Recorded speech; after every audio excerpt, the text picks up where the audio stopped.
आदेश जय श्री महाकाल।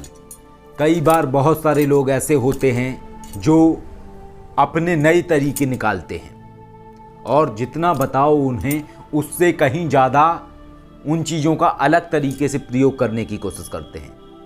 जैसे अगर किसी को बताया कि आपको ये साधना इस तरीके से करनी है, आपको इस साधना में ये भोग रखना है, इस तरीके से मंत्र जाप करना है, तो लोग कुछ ऐसे होते हैं, सभी नहीं लेकिन कुछ ऐसे बुद्धिमान लोग होते हैं जो ये दिमाग लगाते हैं अगर इसको ऐसे किया जाए तो क्या होगा, अगर इसको ऐसे करेंगे तो क्या होगा। तो ये जो सिचुएशन होती है या ये जो लोगों के अंदर विचार आते हैं, अगर लोग इन्हें करते हैं तो इसके बाद होने वाले जो परिणाम हैं वो अच्छे भी हो सकते हैं और बुरे भी हो सकते हैं।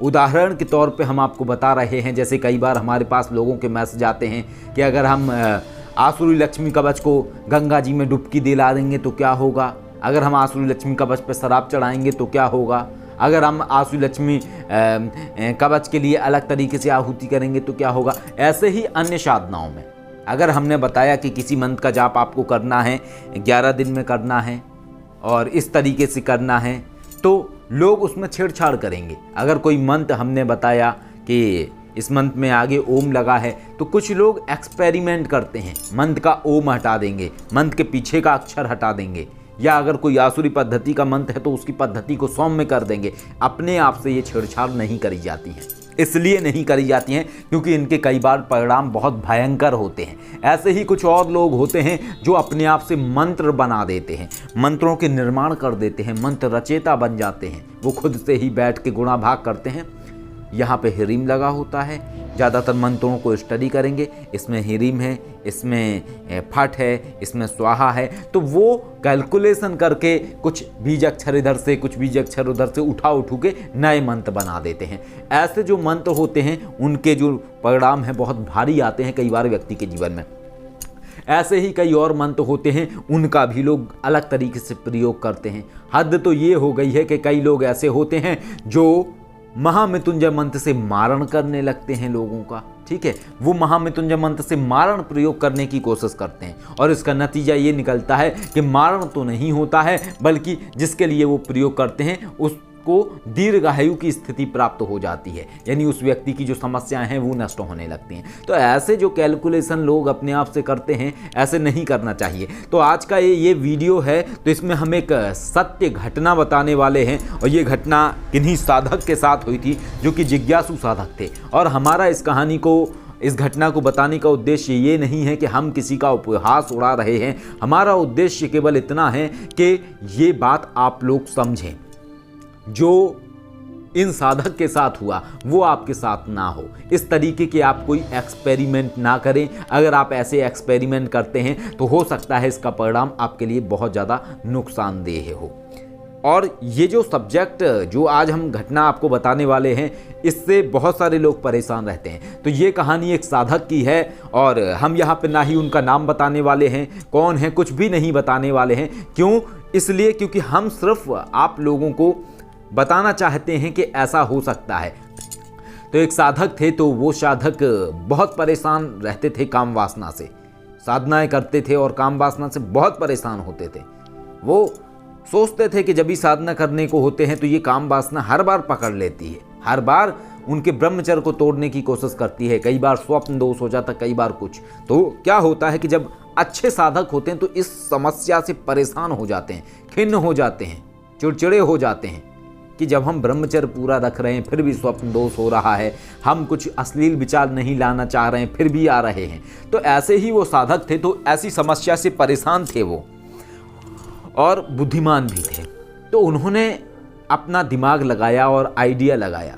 उन्होंने अपने दिमाग से जाना और समझने की कोशिश करी कि ये जितने भी काम वासना के विचार होते हैं, ये सारे के सारे जड़ जो है वो कामदेव है। इन सब चीज़ों की जड़ कामदेव है। कामदेव अगर नहीं होंगे तो ये समस्या ही नहीं होगी। तो उन्होंने अपने जीवन से कामदेव को नष्ट करने की विचार बनाया, नष्ट करने की कोशिश करी।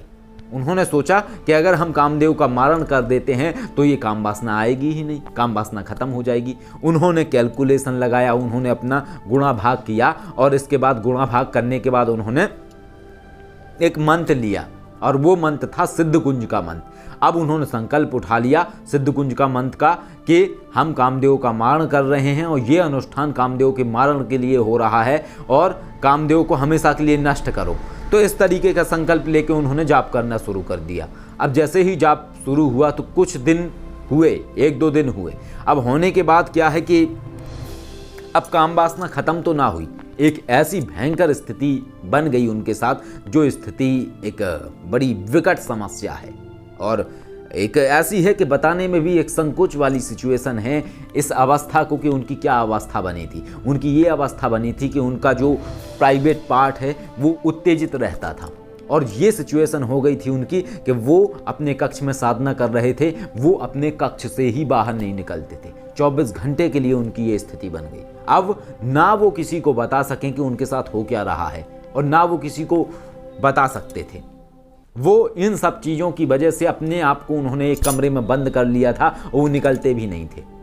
24 घंटे की अंदर अंदर वो कमरे में ही रहते थे, कहीं नहीं जाते थे और बहुत डिप्रेशन वाली सिचुएशन में चले गए वो। हालांकि उनके कुछ साधक मित्र थे, वो तो उन्होंने फ़ोन पे बात करी, अपने दोस्तों से बात करी कि भाई ऐसी ऐसी समस्या हो गई, ऐसी ऐसी समस्या में हम फंस गए। फिर किन्हीं ने जो भी उपाय वगैरह बताए हों तब वो समस्या सही हुई। आप सोचने की कोशिश करिए, इमेजिन करिए कि अगर एक आदमी के साथ ऐसी सिचुएशन हो जाए तब वो क्या करेगा।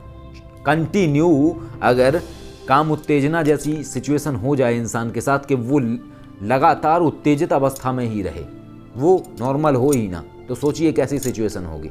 ना वो बाहर निकल सकते थे, ना वो कपड़े पहन पाते थे, धोती लगाए कमरे के अंदर बंद बैठे रहते थे। तो ये सिचुएशन हुई थी। अब सोचने वाली बात यह है कि जो सिद्धकुंज का मंत्र से उन्होंने कामदेव का मारण करने की कोशिश करी, तो आखिर ऐसा क्यों हुआ? ऐसा इसलिए हुआ क्योंकि उन्होंने सिद्धकुंज का मंत्र का गलत तरीके से प्रयोग किया। किसी भी चीज़ को मारा नहीं जा सकता है जो कि परमात्मा द्वारा बनाई हुई चीज़ है। आप कामदेव को अगर नष्ट कर देंगे तो फिर ये संसार की जो सिस्टम है ये रुक जाएगा। कामदेव का भी अपना एक महत्व है। कामदेव को बैलेंस किया जा सकता था, अपनी काम वासना को रोका जा सकता था, लेकिन ये डायरेक्ट उस काम वासना पे मारण करने का प्रयोग कर रहे थे, वो भी काम वासना पे नहीं बल्कि कामदेव के ऊपर। तो इस तरीके की सिचुएशन इनके साथ हुई थी और बड़ा दुखद अनुभव था उन साधक का उस दरमियान का। हालांकि फिर वो ठीक हो गए थे, उन्होंने क्षमा याचना मांगी और प्रार्थना वगैरह जो भी करे प्रयोग, उनके जो मित्र थे, साधक मित्र, उन्होंने उपाय बताए कुछ, तो वो ठीक हो गए थे। तो ऐसी जो चीज़ें होती हैं ये अक्सर इंसान के अपने दिमाग लगाने से, छेड़छाड़ करने से होती हैं। और तंत्र मंत्र की जो विद्या है या ये जो मार्ग है ये अपने आप में बिल्कुल ऐसा है कि अगर आपकी कोई गलती होती है तो बड़ा भारी नुकसान आपकी ज़िंदगी में हो सकता है। इसलिए कभी भी बिना जाने किसी भी चीज़ से छेड़छाड़ ना करें, हर मंत्रों को छेड़ने की कोशिश ना करें। जिस मंत्र का प्रयोग जैसा है वैसे ही करें, जिस मंत्र को जैसे बताया गया है वैसे ही करें। अगर मान लीजिए किसी ने आपको वो मंत्र गलत भी बताया है तो उस गलत का जो फल है वो उस व्यक्ति को मिलेगा जिसने आपको गलत बताया है। लेकिन अगर आप खुद से ही उसमें छेड़छाड़ करेंगे तो ऐसी समस्या में आप फंस सकते हैं और हो सकता है इससे भी बड़ी समस्या में आप फंस जाएं। और ये तो चलो उन्होंने अपनी समस्या को ठीक कर लिया था, हो सकता है आप किसी ऐसी समस्या में फंस जाएं जिससे कि आप वापस नहीं आ सकते हैं और उसको आप ठीक नहीं कर सकते हैं। तो इस बात को गौर करके रखिए, मंत्रों का प्रयोग होता है, हर मंत्र सिर्फ एक विशेष चीज़ के लिए बने हुए होते हैं, उनका उसी में ही प्रयोग किया जाता है, अन्य चीज़ों में उसका प्रयोग नहीं होता है। मारण का प्रयोग सिर्फ प्राण ऊर्जा का क्षय करने के लिए होता है, तो वो प्राण ऊर्जा नहीं बढ़ा सकता है। अगर आप मारण प्रयोग से किसी की को दीर्घायु बनाने की चेष्टा करेंगे तो हो ही नहीं सकता है, ऐसा कभी नहीं हो सकता है। अगर आप जीवनदायी मंत्रों से किसी को मारने की चेष्टा करेंगे तो ये भी नहीं हो सकता है, कभी नहीं हो सकता है। ऐसे ही बहुत सारे मंत्र होते हैं जो हम कई बार बोल चुके हैं कि दांत के डॉक्टर दांत का इलाज करेंगे, पेट के डॉक्टर पेट का इलाज करेंगे। अब पेट के डॉक्टर से अगर दांत का इलाज करवाओगे तो नुकसान आपका ही होगा। तो ये बातें आपको गौर करनी है और कभी भी ऐसा स्टेप ना लें इस फील्ड में कि जिससे कि आपको नुकसान हो। ये ना हो कि भाई कोई साधना करनी है सौम्य तरीके से, आपने अपना दिमाग लगा लिया कि इस साधना को अगर हम नंगे होके करेंगे तो कैसा रहेगा, नंगे होके हम चारों तरफ दिया जला लें और शराब से आहुति करें तो कैसा होगा, और आपने ये करा और मान के चलो सिचुएशन बिगड़ गई, फिर क्या होगा। क्योंकि लोग ये सोचते हैं अगर हम ऐसा करेंगे तो तीक्ष्णता बढ़ जाएगी।